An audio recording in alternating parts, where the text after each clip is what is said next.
Всем добрый вечер. Или добрый день, чем обычно говорим. Доброго времени суток. Хорошо, да. Всем доброго времени суток. Сегодня я хотел бы раскрыть такую, как оказалось, довольно интересную тему про то, какими являются идеальные колеса для гребельного велосипеда.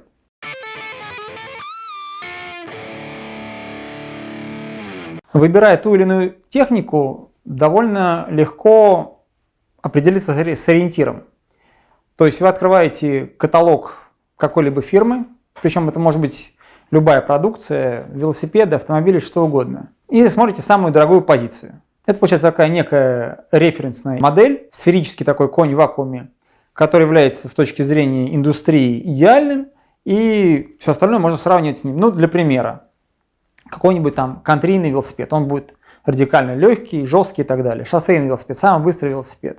Вот мы сейчас опускаем параметры, такой параметр, как цена-качество, но берем некую такую вот идеальную технику.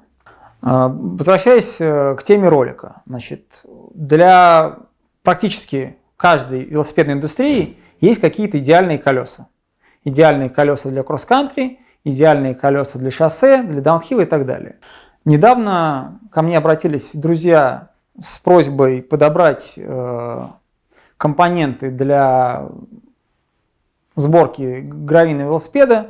Недавно в мастерской снимали видео про раму для этого велосипеда. Я думаю, что к моменту этого видео оно уже будет выложено. Соответственно, мне была поставлена задача подобрать колеса.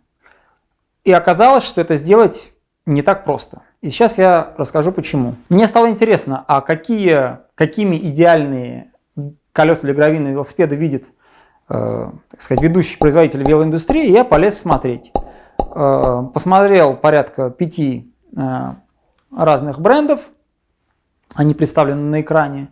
Ну, для наглядности вбил вот самые, так сказать, дорогие модели колес в табличку, чтобы просто сравнить параметры. Вот краткая выжимка. Ссылка на табличку будет в описании к видео. Но суть такая, значит, индустрия видит оптимальными колеса для гревельного велосипеда с внутренней шириной от 23 до 27 мм. Вес топовых колес варьируется от 1250 до 1650 грамм. Высота профиля от 25 до 45 мм. В большинстве случаев это колеса стандарта 700C, у некоторых есть 650, но об этом чуть позже я расскажу. И цена таких колес начинается от 1300 евро и далее там, до 2500 и выше. Стало понятно, что в основном компании-производители колес все-таки ориентируют колеса для более скоростного использования гревел, то есть это либо какой-то все-таки больше асфальт, либо какой-то хороший грунт. То есть это именно условия, в которых велосипедист будет ехать с достаточно большой скоростью, ну, по моим оценкам, от 30 км в час.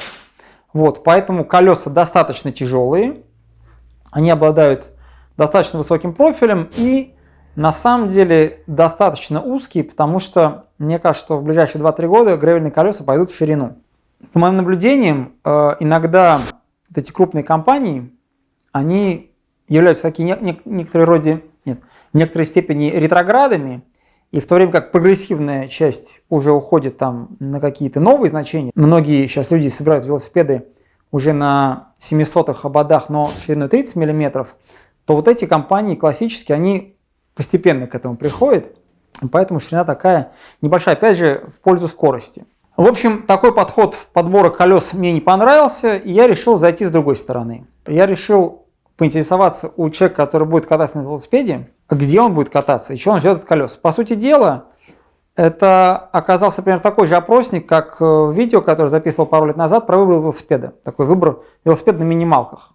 Вопроса 3. Это где кататься, как кататься и какой бюджет.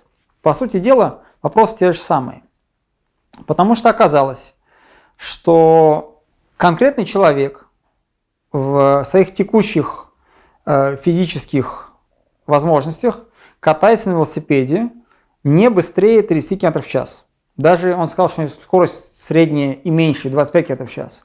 Из этого я делаю однозначный вывод, что высокопрофильные колеса ему не нужны, соответственно, можно сильно сэкономить на весе. Второе.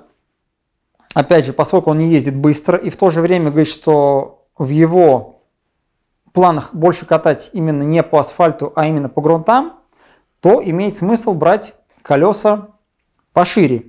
Вообще, гревельный велосипед получается очень универсальный такой снаряд. Отчасти докажем тому слушать, что, во-первых, есть заводские сборки велосипедов как с рулем бараном, так и с прямым рулем. Это уже говорит о том, что довольно универсальная техника.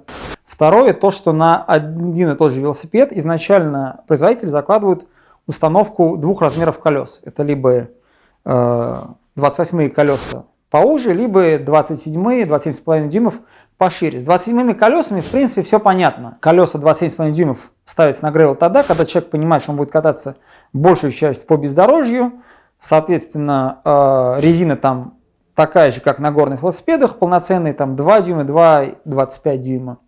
А вот история с 29-ми колесами, тут она именно то, что я говорил, что надо подбирать под желание конкретного человека. И вот после всех вопросов, которые я ему задал, я пришел к выводу, что оптимальными ободами для его использования гревельного велосипеда будут на самом деле обода, которые производитель закладывал для горного велосипеда.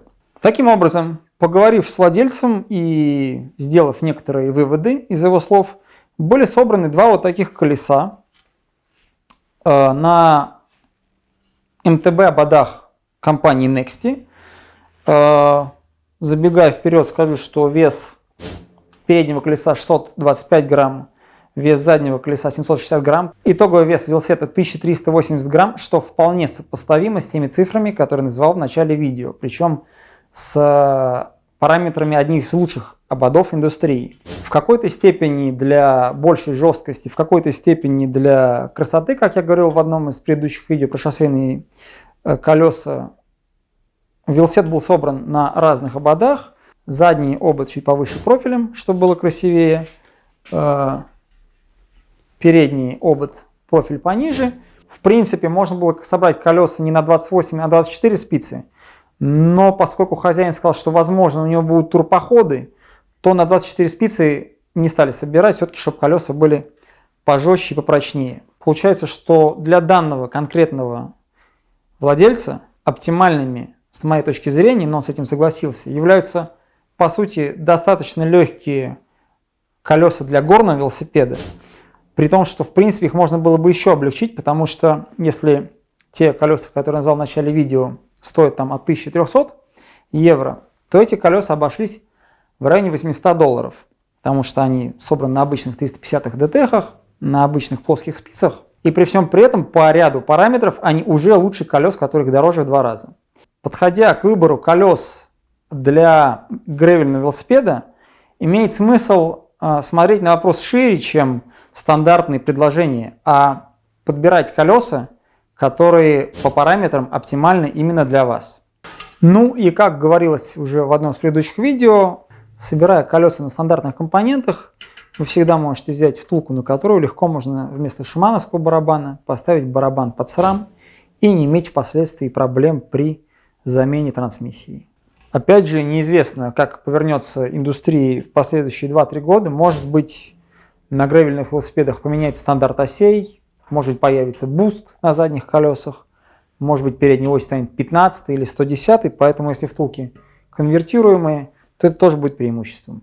Собирая колеса для любого велосипеда, особенно для гревельного велосипеда, надо четко поставить для себя задачу и понимание, что вы хотите. Если у вас с этим возникают проблемы, всегда можно обратиться в мастерскую, сказать, вам помогут, потому что есть большой опыт и уже база готовых кейсов, чтобы не лазить там по сайтам, выбирать чего-то, и подобрать для себя оптимальную модель. До встречи в лесах и дорогах. Всем пока!